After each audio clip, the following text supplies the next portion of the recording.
Assalamualaikum warahmatullahi wabarakatuh. Berjumpa kembali di channel Yona Musik Yona Misteri. Apa kabar kalian semua? Semoga kalian baik-baik saja dan selalu dalam lindungan Allah Subhanahu wa taala. Amin ya robbal alamin. Dan disinilah makam Pangeran Samudro. Disinilah peristirahatan terakhir Pangeran Samudro. Mungkin Anda sudah pada tahu kalau di sini itu terkenal dengan mitos pesugihan bertukar pasangan ya. Pesugihan yang bisa dikatakan mungkin bertentangan dengan agama ya. Tapi sampai sekarang itu masih banyak yang percaya dengan cara ziarah, dan nantinya ritual berpasangan bisa membuka aura rezeki, dan apa niatan, hajatan, tujuan itu bisa terkabulkan. Itu sobat misteri. Dengan adanya mitos dan kepercayaan berpasangan itu bisa merubah nasib lah, membuka aura rezeki, itu banyak pro kontra.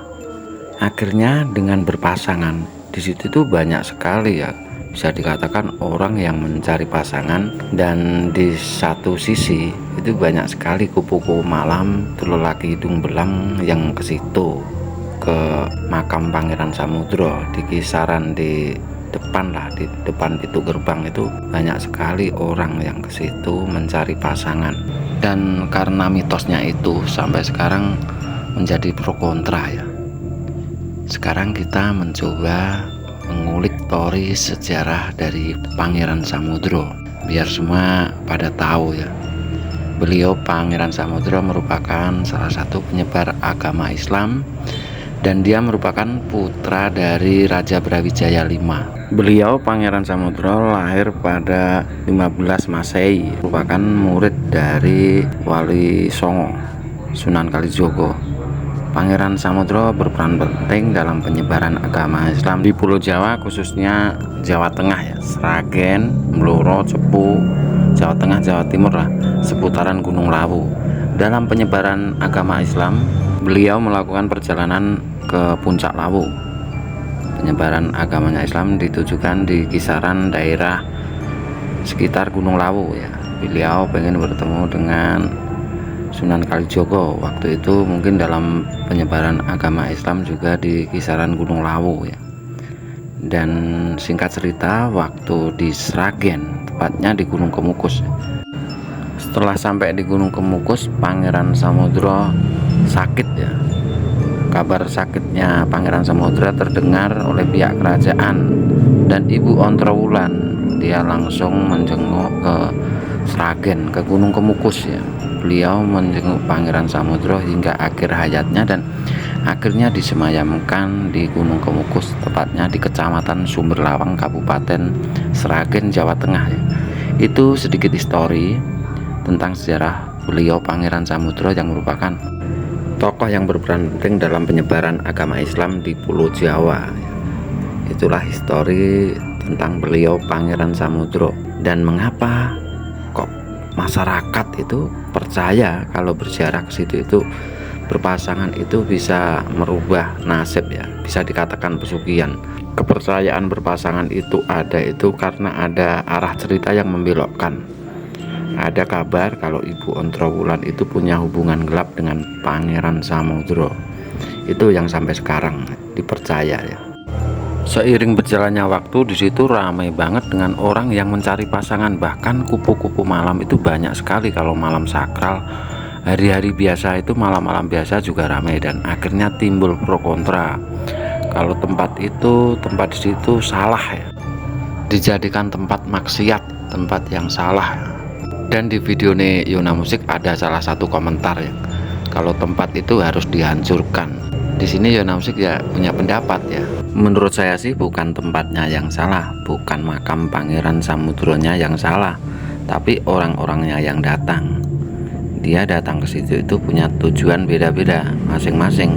Ada juga yang pengen ziarah karena di situ makam salah satu penyebar agama Islam, yaitu beliau Pangeran Samudro.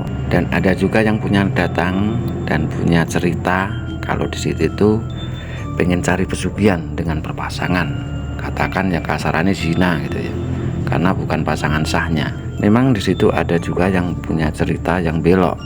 Dari tokoh agama di situ juga meluruskan kalau di makam Pangeran Samudro itu bukan tempat pesugihan, apalagi pesugihan berpasangan berzina. Itu dari pihak tokoh agama juga menjelaskan dan meluruskan kalau di makam Pangeran Samudro itu bukan tempat pesugihan berpasangan, pesugihan wik-wik, pesugihan apem. Tapi sampai sekarang sih masih banyak orang yang percaya dengan berpasangan melakukan ritual ziarah ke makam Pangeran Samudro itu niatan tujuan kita terkabulkan, walaupun nggak semuanya orang yang situ tuh melakukan pesugihan berpasangan ya. Dan ini bukti kalau di situ tuh bukan cuma tempat orang mencari pesugihan. Ini ibu-ibu lakukan ziarah ke makam Pangeran Samudro karena di sini beliau Pangeran Samudro merupakan penyebar agama Islam di Pulau Jawa. Banyak sekali ya kalau siang hari orang lakukan ziarah kayak ziarah Wali Songo. Ini para ibu-ibu lakukan ziarah di sana. Jadi masalah mitos pesugihan Gunung Kemukus itu tergantung niatan, dan nggak semuanya orang percaya masalah itu ya. Itu tergantung kepada kitanya, kembali ke kita masing-masing bosku. Tidak semua orang yang datang ke makam Pangeran Samudro itu mencari pesugihan ya. Jadi kembali ke kitanya, itu hak masing-masing bosku, hak masing-masing, hak jenengan semua mau apa. Kalau percaya mencari pesugihan ya monggo silahkan. Kalau percaya tentang itu ziarah karena di situ salah satu penyebar agama Islam beliau Pangeran Samudro, itu juga bagus ya. Jadi kembali ke kitanya ya. Itulah sedikit informasi tentang mitos pesugihan Gunung Kemukus yang disalahgunakan, dan semuanya kembali ke kitanya. Semoga video ini bermanfaat karena nggak ada zat yang sempurna selain pertolongan dari Allah Subhanahu wa Ta'ala. Dari Yona Musik, salam budaya kearifan lokal. Assalamualaikum warahmatullahi wabarakatuh.